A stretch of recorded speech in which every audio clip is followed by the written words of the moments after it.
ایک new recording بیٹی اور بہو میں فرق ملاحظہ فرمائیں۔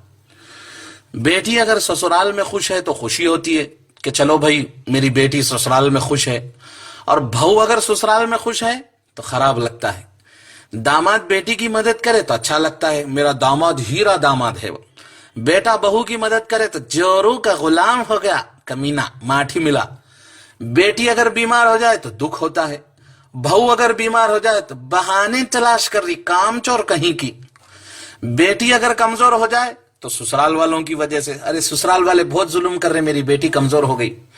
بہو اگر کمزور ہو جائے تو کہتے ہیں کہ کھاتی تو بہت ہے پر لگتا نہیں کہ جاتا کہاں ہے۔ بیٹی کو سسرال میں اکیلے کام کرنا پڑے تو خراب لگتا ہے کہ میری بیٹی اکیلے کام کر رہی، تھک جا رہی وغیرہ وغیرہ۔ بہو سارا دن اکیلے کام کرے پھر بھی بہو کام چور کہلاتی ہے، کام چور ہے، کام چور۔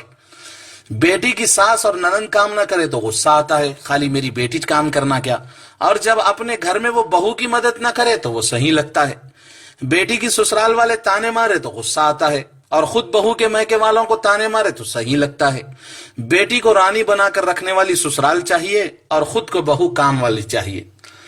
رشتوں کی خوبصورتی ایک دوسرے کو برداشت کرنے میں ہے، بے عیب انسان تلاش کرو گے تو اکیلے رہ جاؤ گے۔ لوگ یہ کیوں بھول جاتے ہیں کہ بہو بھی کسی کی بیٹی ہے، وہ بھی تو اپنے والدین، بھائی بہن، اپنا گھر بار سب کچھ چھوڑ کر آپ کے ساتھ ایک نئی زندگی کی شروعات کرتی ہے۔ جو بھی ساس سسر یہ میری ریکارڈنگ سن رہے ہوں، میں ان سے ادباً گزارش کرتا ہوں کہ وہ کبھی بھی بیٹی اور بہو میں فرق نہ کریں، تبھی یہ دنیا بدلے گی، سماج بدلے گا، اور آپ کی بیٹیاں بھی سسرال میں خوش رہیں گی۔ والسلام ورحمۃ اللہ۔